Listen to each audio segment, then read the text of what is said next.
Welcome to Healthifier AI training video series. In this tutorial, we are going to show you how to generate banner ads.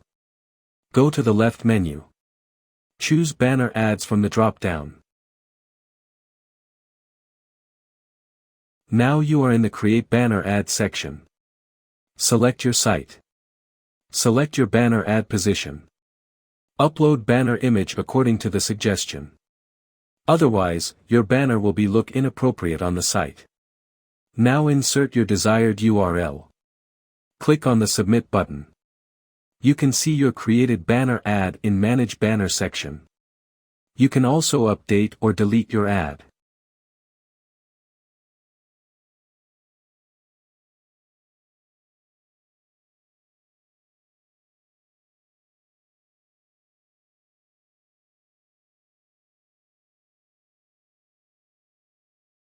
Go to Site, where you can see your created ad.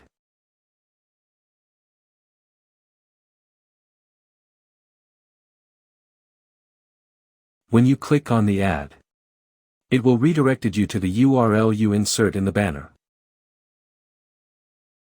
Thanks for watching the video.